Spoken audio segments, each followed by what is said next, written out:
Boa tarde a todos, obrigado pelo convite. E a hora que eu estava descendo, o Klaus falou para mim assim, boa palestra. Aí já veio, começou a pressão. Naquele momento já começou a pressão. Vou compartilhar com vocês um pouquinho da visão da certificação, um tema específico, vou fazer um recorte bastante específico, mas com segurança, acredito que ele sustenta todas as apresentações anteriores que foram realizadas aqui, né? Inclusive, eu fiz algumas anotações ao longo das apresentações anteriores que são conectadas com a questão da certificação. Então, exemplo disso, para certificar, nós precisamos educar, porque os processos de controle do dia a dia da certificação, na verdade, é seguir metodologia no dia a dia. Nós precisamos ter gente preparada para isso. Então, as pessoas têm que estar cientes do que significa essa certificação. Algumas vezes eu ouvi aqui também propósito, a palavra propósito. Por que nós estamos certificando? É para atender um determinado cliente? É porque eu realmente acredito nesse caminho? Aquilo traz uma ordem para o meu negócio? Ou todas essas coisas em conjunto, né? Então, ter clareza sobre esses aspectos faz muita diferença. Outro ponto também, que, assim, fazendo uma contextualização na questão da certificação, é que o negócio que a gente vive, o negócio que nós acreditamos, especialmente isso aqui nesse ambiente, ouvindo a apresentação da manhã sobre as pessoas que prepararam, isso aqui é muito especial, isso é muito inspirador. Acho que vender cigarro deve ser difícil, vender Coca-Cola deve ser difícil, não sei quantas as pessoas estão me ouvindo, né? Mas vender flor, vender um alimento saudável, vender mel, por exemplo, é inspirador. Isso tem uma conexão com a demanda da sociedade atual. Mais ou menos consciente, mas existe esse movimento em cada espaço da nossa sociedade. Bom, dito isso, nós vamos aqui para a apresentação. Eu vou ficar meio perdido um pouco aqui, às vezes eu vou olhar para lá e para cá, para ver como é que está a projeção. Mas certificação é um tema interessante, pouco explorado no Brasil ainda, especialmente na área de flores. Fiquei feliz de ouvir o Jorge falar sobre um projeto aqui de trazer uma identificação, um selo, alguma coisa que esteja associada a uma certificação dos produtores. Precisa ser comunicado isso também, para que tenha uma valorização, e quando eu falo valorização, aí é uma opinião pessoal, não esperem remuneração a mais por isso, porque o mercado ele é soberano nessa questão de preço, né? Mas uma valorização por uma oportunidade diferente do que o que não tem. Eu acho que é nessa linha. Bom, está aqui meu nome, Jean Paulo. São 3 aspectos aqui que nós vamos tratar hoje dentro dessa agenda, né? Um pouquinho do cenário, por que a gente precisa engajar nessa agenda. Talvez, não sei como é que está projetado aqui, algumas coisas vão mudar por conta de abertura do computador, então vocês veem que está em cima da frase, né? O que a gente vê na prática, então, contexto, prática e alguns pensamentos aí para vocês digerirem. São 30, 45 minutos, né? 35 minutos, não vão aprender profundamente sobre o tema, mas acho que fica sempre o ponto de partida e uma semente para vocês refletirem. Então, um pouquinho de cenário. Quando a gente pensa em cenário, né?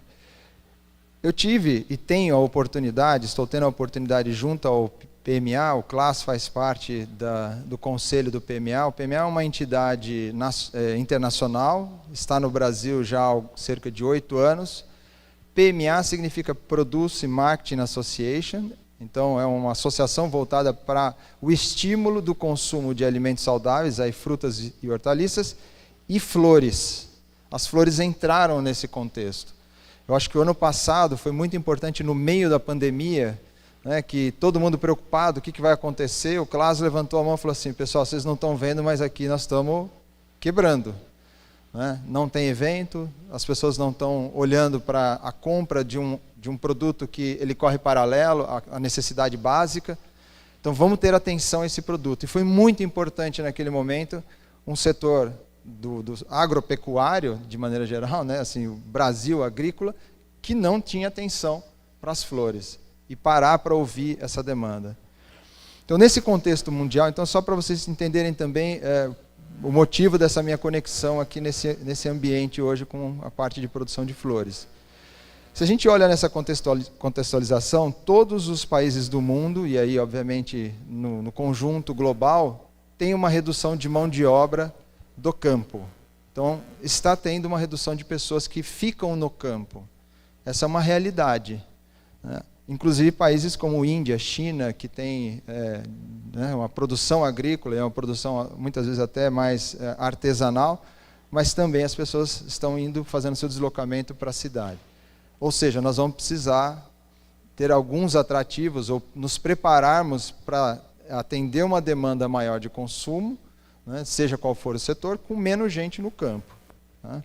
Então esse é um ponto para a gente ter atenção. Quando a gente fala em distribuição da população, aqui eu estou olhando o consumo de alimentos, mas porque eu não tenho dado de flores, mas eu acredito que vai muito alinhado a essa distribuição que está aqui. Então nós temos aqui custo por semana em dólar, né, para grupos da população. Então nós temos aqui 1,23 dólares por semana com gasto em alimentos, né, vamos imaginar que seja aqui em consumo de flores também, 1 bilhão de pessoas. 69 dólares está ali encoberto, mas são quase 4 bilhões de pessoas.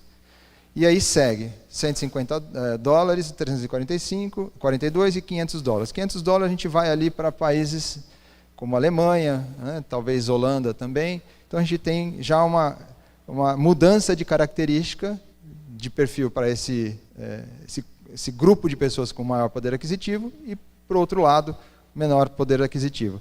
O que chama atenção aqui? A maior parte, ou metade, possivelmente aqui, né, quase 4 bilhões de pessoas, gasta 70 dólares por semana. Nós não vamos escapar de ter um sistema produtivo eficiente e sustentável para atender esse maior grupo da população para a gente ter escala. Nós podemos trabalhar em nichos? Sem dúvida nenhuma. Nós temos os nichos ali dos 150 dólares para frente.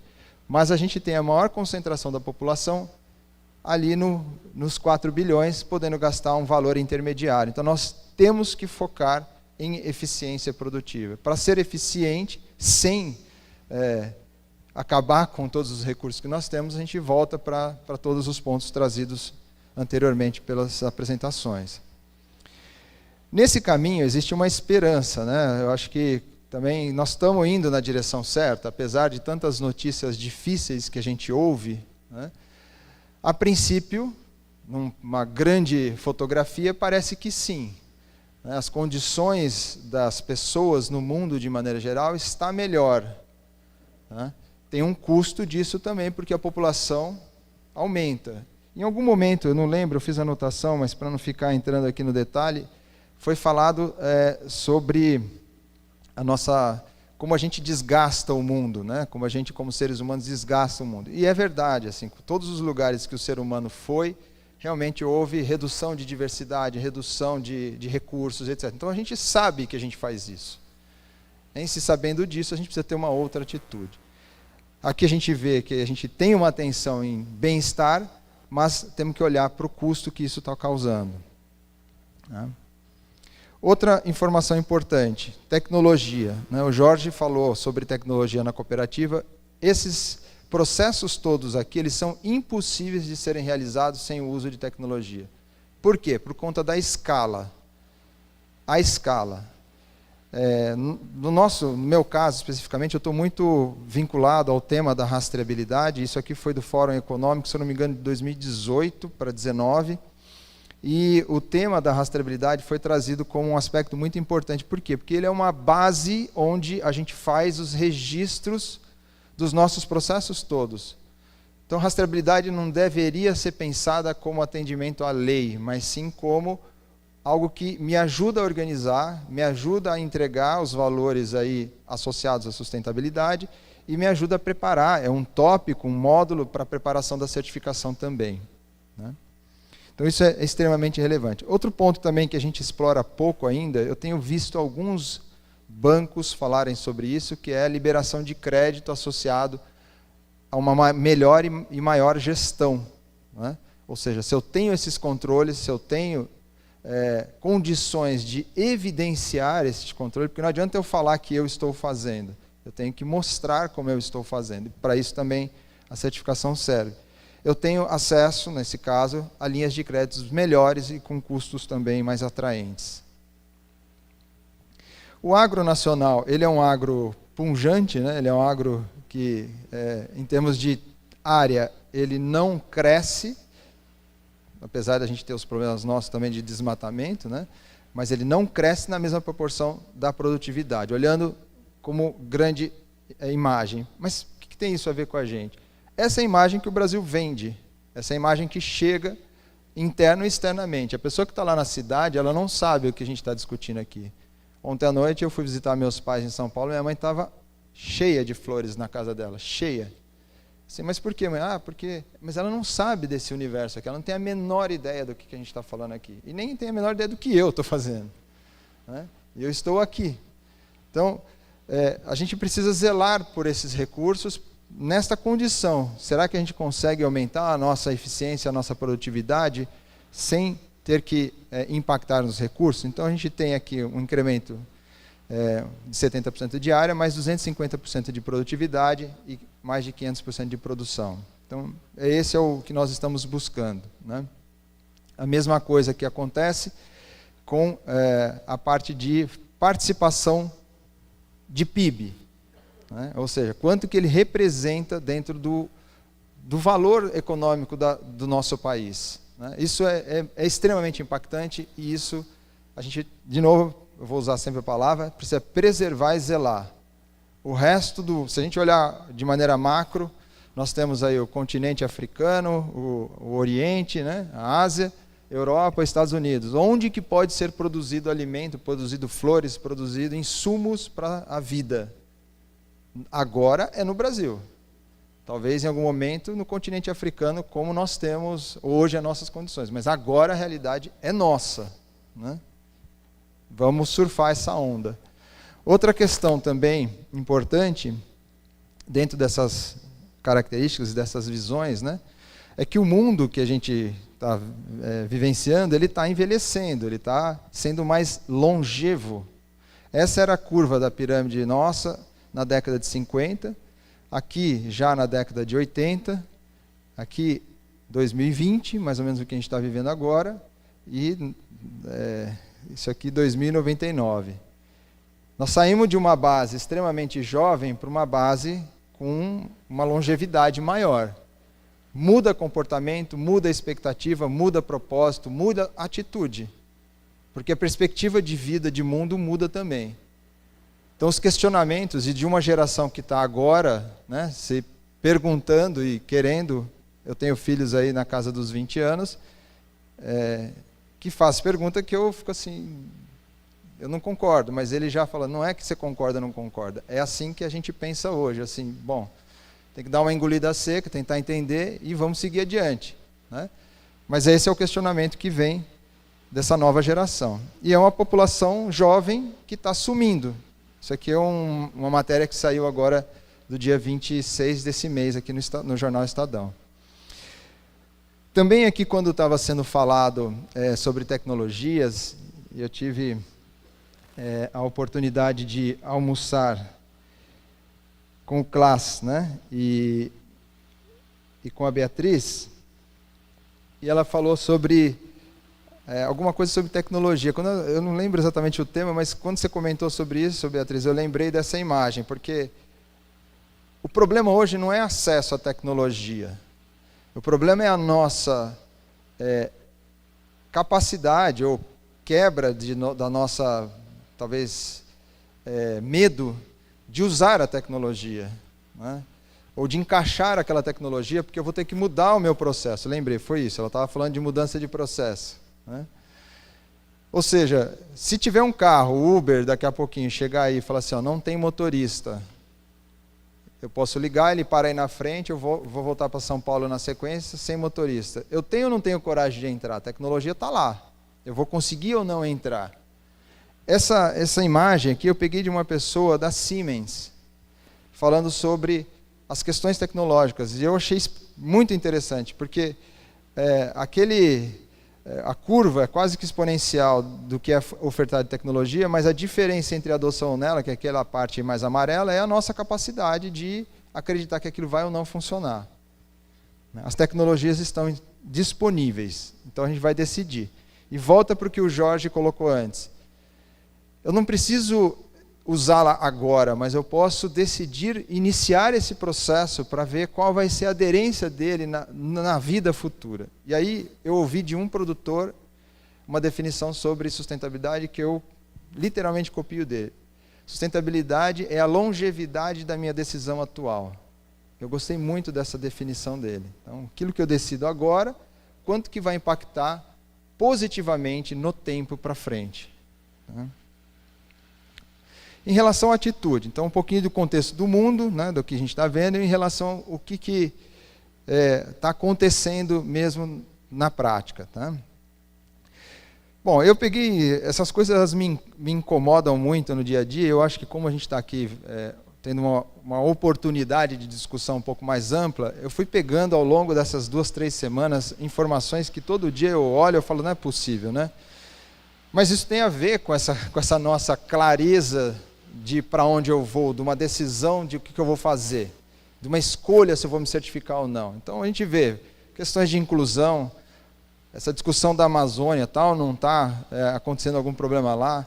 Né? Aqui é o Mendonça de Barros falando sobre a previsão da economia para frente, né? No próximo ano, para frente que eu estou dizendo 2022, vai ou não acontecer um aumento do nosso PIB, né? Eu gostei muito dessa matéria aqui também. Então vocês veem que são uma série de informações que a gente vai compilando para a gente, cada um de nós, formar a imagem, formar o caminho que a gente quer, alinhado ao nosso propósito. Eu gostei muito dessa matéria aqui, que ele fala sobre esse termo jantelagem, né, que é utilizado na Dinamarca, se eu não me engano, onde fazer o que tem que ser feito sem gabar-se disso. Uma coisa é eu contar a minha história, porque eu estou fazendo certo, mas não usar aquela história para se gabar e ela ser superficial. Eu acho que a gente está, como ser humano, de maneira geral, saturado de superficialidade. A gente precisa se aprofundar nas proposições. Nós precisamos nos aprofundar nessa proposição. Isso aqui é uma coisa real. Né? Essa estrutura foi pensada, vai construída, não é fácil, precisa ter muita resiliência, muita persistência, e vai passar para outras gerações. E a gente precisa pensar nisso. Né? A discussão do termo ESG, também fazendo referência ao nosso almoço, né? Que é a questão de ambiente, social e governança. No almoço, estou fazendo a propaganda do nosso almoço, que estava muito bom, com a Beatriz e com o Clássico. A gente falou assim, talvez o G, que é da governança, deveria vir por primeiro ali, porque a gente precisa fazer os pactos entre as pessoas e preparar as pessoas, para depois ir para frente. Não dá para ir para frente sem combinar o jogo entre as pessoas, porque no final do dia, a gente que faz. Né? E os bancos vêm pensando nisso também, né? Vêm olhando para esses aspectos. Muita discussão sobre esse ESG, mas tem um ponto aqui que saiu nessa semana também, que eu falei, opa, tem um alerta aqui. Tomar cuidado para que a gente não inflacione com essa superficialidade, essa mensagem de sustentabilidade ou de ESG no custo do produto. No primeiro momento, a gente vai ter que investir. É indiscutível. Para sair de um lugar que eu estou para outro, eu tenho que investir. Nem que seja energia, mas eu preciso investir. Né? Então precisa tomar cuidado e a gente precisa estar atento a isso para não confundir as coisas. Né?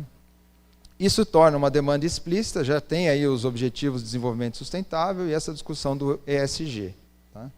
O que é a certificação? Quebrou ali a certificação, entendam que foi um problema do computador, não o meu de digitação. Tá? Bom, é uma declaração, eu vou ler porque é muito importante o conceito, tá? É uma declaração formal de comprovação emitida por quem tem a credibilidade ou autoridade legal ou moral. Ou seja, normalmente a gente está falando de uma certificadora. Tem empresas que fazem isso. Tá? São credenciadas e passam aí por Inmetro, passam pelo Ministério da Agricultura, normalmente se for com viés agrícola. Né? Depois vocês vão ver a palestra também do Joy, da Malunga. Fiquem até o final para assistir a apresentação dele. Tá? vale muito a pena. E ele é orgânico. O orgânico é, vamos dizer, organizado pelo Ministério da Agricultura. Então precisa ter um ente que cuida dessa parte. Ele deve ser formal e seguindo um ritual a ser corporificado em um documento. Precisa ter documento. A certificação ela está na linha do que foi apresentado também do projeto aqui, ela está indo para uma digitalização. Tem coisas que estão muito no papel ainda, a gente precisa ir para a digitalização. Qual que é a relevância da certificação no processo nosso do dia a dia? Ela traz evidência, ela traz rotina. Aquilo que está escrito ali, eu preciso fazer. Se eu falei que eu vou cumprir aquilo, eu tenho que cumprir.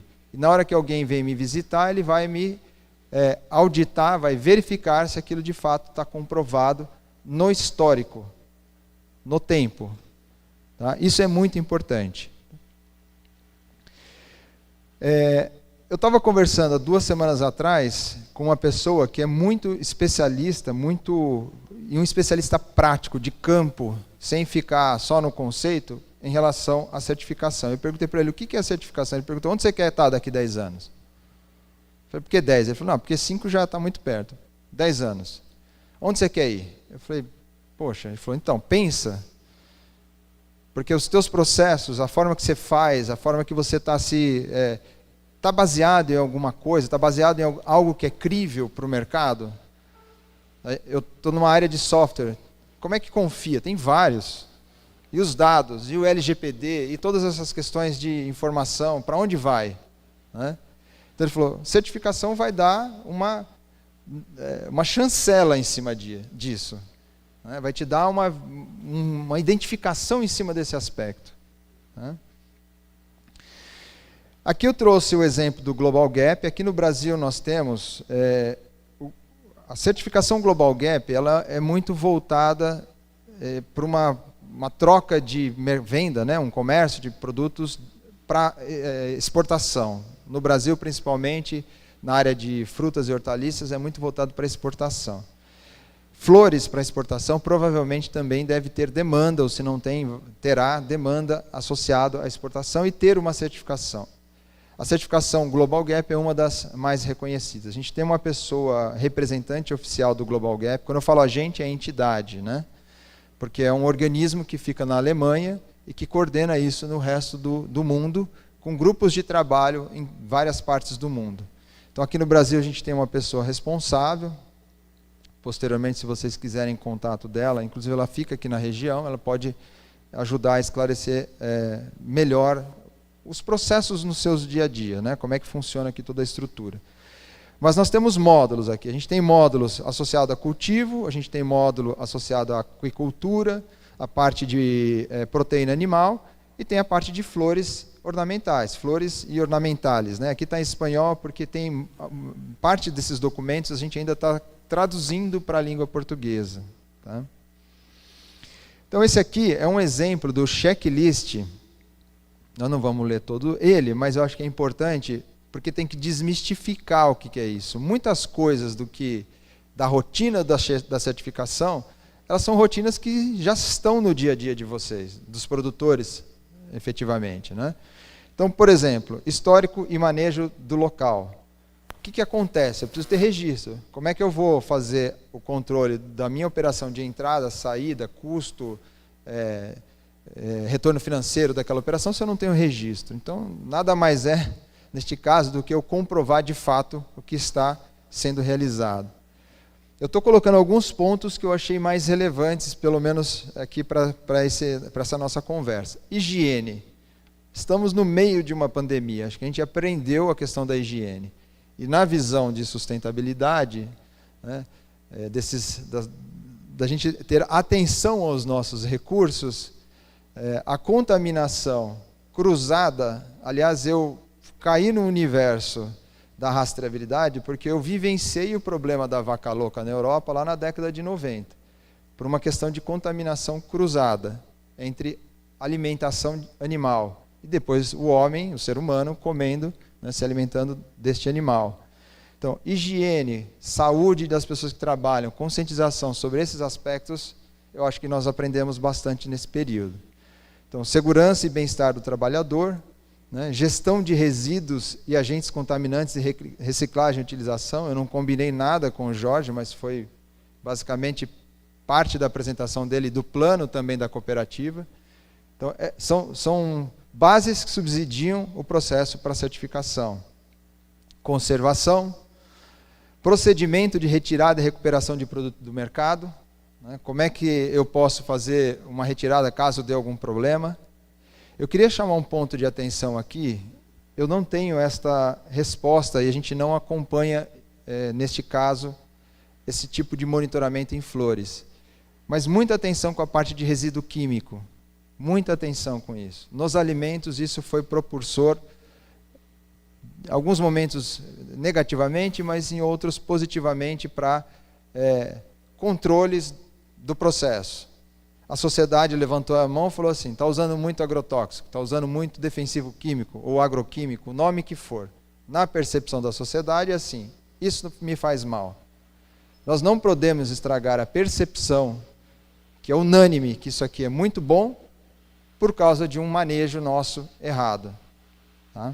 Então, acho que esse é um ponto de atenção muito interessante. E um tópico, voltando aqui, da rastreabilidade e segregação de produto. Né? Eu não sei como é que fica para vocês lerem aqui, mas eu acho que o importante, o que eu queria mostrar aqui, na hora que a gente começa a fazer esse caminho, tá? Tem uma série de perguntas, chega a ter 200 perguntas ali no protocolo, daí para mais, dependendo do caso. Então, como é que é o procedimento de saúde e segurança em relação aos riscos? Como é que isso é documentado? Então, a gente vai lá e avalia esse negócio.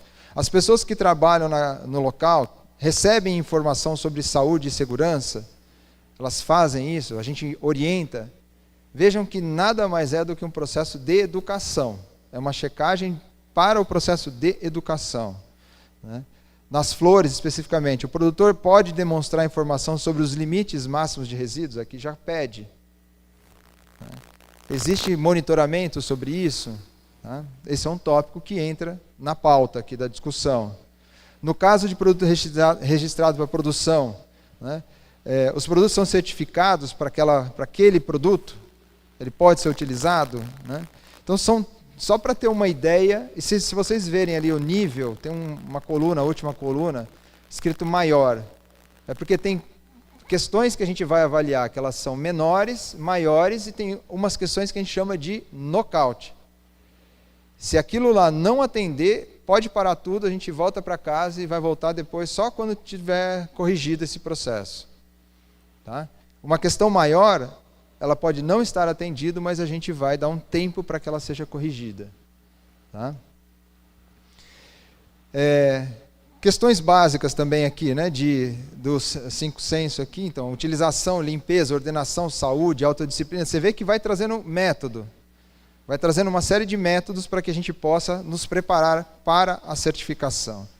E coisas muito, muito simples. Essas imagens são imagens de processos junto a clientes. Não tem nada aqui de estruturas complexas ou estruturas com ostentação. Né? Vocês veem que é um material básico, simples e ordem. Tá? A mesma coisa, identificações. Boa parte desse processo da certificação está associado ao que a gente chama de sinalética. Né? Como é que as pessoas identificam cada coisa? É igual a gente entra aqui, tem os sinais de saída, né? Tem ali o Jean, o Anderson, né? Tem várias informações aqui. Tá? Então, nós vamos nessa linha. E treinamento, muito treinamento. Interno, tá? Tem 2 aspectos que acontecem no treinamento. Quem está executando o treinamento aprende a partir ali do 3º, 4º treinamento, ela que está falando, a pessoa, o líder, né, do grupo, começa a entender o que ele está falando. Primeiro prepara, a gente subsidia com o material, ele vai falar. Ele faz a primeira vez, ele faz a segunda vez, a terceira vez, ele já nem está olhando mais para a apresentação, ele está entendendo o que ele está falando e quase que entra dentro ali do DNA dele. E para o time é a mesma coisa, para as pessoas que trabalham é a mesma coisa. Né? Eu estou falando uma série de coisas aqui, estou falando um monte de informação. O que vai ficar na cabeça de vocês? Né? É a mesma coisa que acontece aqui. Nós precisamos ter bastante recorrência. E prático. ter vivências práticas nesse processo. Tá? Isso são imagens de aprendizado. A gente usa algum nível de tecnologia para isso, porque muitas vezes a gente vai visitar, faz aí o acompanhamento, aí você fala, olha, agora eu preciso voltar para casa e vocês vão ficar com essa tarefa, tá bem? Tá bem. A gente volta daqui 10, 15, 20 dias e fala, e a tarefa? Assim, puxa vida, não deu para fazer. Aí você dirigiu 200, 300 quilômetros e volta para casa de novo e fala assim, não deu para fazer. Então a gente falou, olha, vamos usar um ambiente aqui que você vai colocar as suas tarefas, eu só vou voltar aqui quando as suas tarefas estiverem aqui, porque eu vou ler e eu venho aqui sabendo o que você fez e sabendo onde tem ou não que corrigir. Tá? Então a gente tem utilizado alguns mecanismos nesse sentido. E dentro desse ambiente, né, tem vídeos, tem... Usando o contexto aí que já foi falado também pelo Thanos, né, de EAD, de ensino à distância, aproveitar esta estrutura para facilitar o aprendizado, ou aprendizagem. Né. Nós vamos para módulos estruturas mais, vamos dizer, sofisticadas, então nós estamos já atuando, em alguns casos, com georreferenciamento. Isso também veio para ficar, pessoal, não tem jeito. A parte de satélite, uso de satélite para ver desmatamento, para ver área de pastagem, para ver área de preservação, não tem outro caminho. A mesma coisa, os processos por imagem, tá? A inspeção de qualidade por imagem. Então, maçã já trabalha assim, tomate já trabalha assim. Eu vi uma parte de plantas de eucalipto com qualidade de muda, também já está trabalhando por imagem. Aplicação de defensivo em citros, em alguns casos, já tem uma empresa aqui no Brasil trabalhando por imagem também. Quanto mais assertivo a gente for usando essa tecnologia, ela não é salvadora do mundo, tá? Essa tecnologia não é salvadora do mundo, mas quanto mais a gente conseguir por esse caminho, provavelmente nós vamos ter eficiência nesse processo. Tá? E quando a gente vai olhando, aqui é um exemplo, né? Você vai afunilando, você vê, nesse caso aqui, a gente está utilizando um satélite com um parceiro nosso, que ele é atualizado semanalmente. Então, semanalmente, você tem essa imagem atualizada. Tá? Bom, olhando um pouquinho para frente, né? Inclusive, quando eu vejo essa foto, eu tenho usado essa foto, mas eu fico assim, o produtor já não é mais essa pessoa, né? O produtor já é um empresário. Aqui a gente sempre fica com aquela visão da cidade também, de que o produtor é o cara que fica com a enxada na mão. Tem que mudar um pouco essa imagem. O produtor tem uma outra característica, ou está indo para essa outra característica atualmente. Isso aqui foi um exemplo que a gente fez, isso eu acho que pode ser também uma sugestão aqui de trabalho. Nós pegamos 10 produtores, clientes nossos, para atuar, e eles tinham, se vocês olharem na coluna amarela, em 2018, a nota média, a última linha está lá, 52,50. Isso foi feito com uma pessoa da nossa equipe, né? E durante 5 meses foi feito um acompanhamento com todos esses 10 produtores, todos. Mas não é um acompanhamento assim, vamos lá, hoje e volta amanhã, não. Foi um intensivão.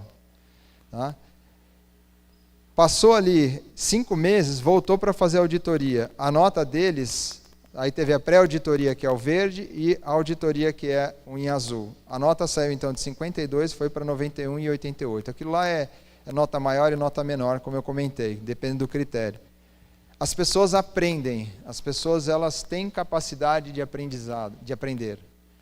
Se ela tiver a oportunidade, ela vai reagir. Então a gente precisa dar essa oportunidade, né?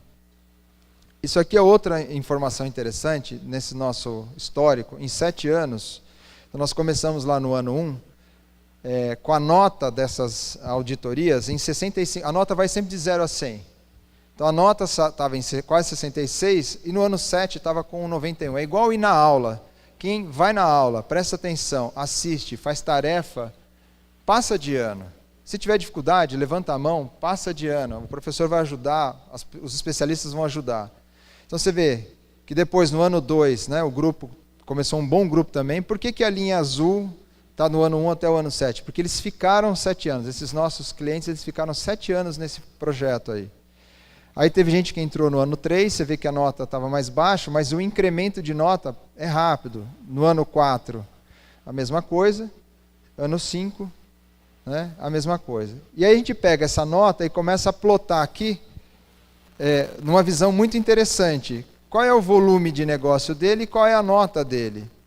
Porque isso é uma gestão de risco deste nosso cliente. Quanto que você produz e quanto que você tem aqui de avaliação. Tem gente que está produzindo muito lá na ponta, né? Tem um pontinho verde ali, se vocês observarem, e a nota é muito baixa, está abaixo de 40. Então, o quadrante que tem menor volume com menor nota, a gente precisa tratar isso daqui. Isso aqui é um risco para ele e para a gente. Tá? Então, a gente olha isso e vai tratar essa informação. Tá? Usar padrão, picking by voice, né, ou a separação e distribuição por picking by voice. Não tem como escapar disso, a gente precisa utilizar a identificação e provavelmente, ouvindo as redes de supermercado, tinha rede que no início da pandemia tinha 0 venda pela internet. Subiu para 25%, um quarto do negócio, e agora estabilizou ali em 15% do negócio. Não vai cair de 15%. A tendência é só subir. Então, para vender pela internet, eu preciso ter código para fazer a minha separação aqui e depois para entregar para o meu cliente. E tem uns canais de venda que a gente precisa ficar atento também, né? Que são empresas, por exemplo, não sei se você já ouviu, depois vale a pena pesquisar, tem uma empresa chamada Facili. Eles praticamente é mudar o contexto, a história do supermercado físico. Para que eu preciso ter um supermercado físico? Por que eu não posso fazer a intermediação do consumidor com quem quer comprar, né? Com quem quer vender, desculpa. E é isso que eles estão fazendo em palavras macros assim, né? Totalmente digital, tá? Bom, não sei, está piscando para vocês aqui? Ok. Esse é um olhar, um pouquinho para compartilhar com vocês, um olhar para frente, sem perder o nosso histórico. Queria, de novo, é uma honra estar aqui com vocês, uma honra poder participar com vocês e compartilhar um pouquinho dessa nossa visão, nesse tempo restrito. E vou reforçar, assistam a palestra, a apresentação da Beatriz e do Joy também, porque são muito complementares a esse ciclo que a gente está hoje ouvindo ao longo da manhã e da tarde. Obrigado e obrigado pelo convite.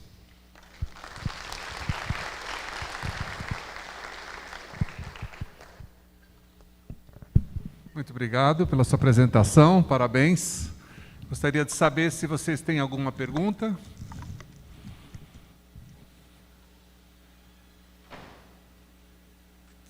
Adriana, alguma coisa pela...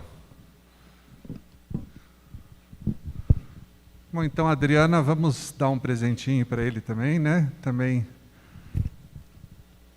levar as suas flores. Muito obrigado.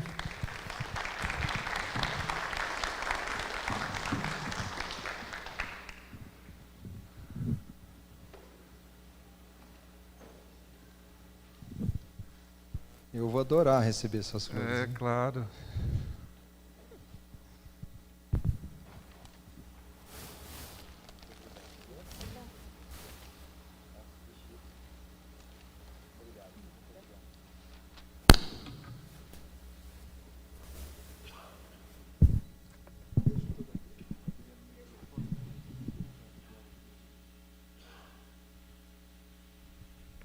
Bom, vamos então já dar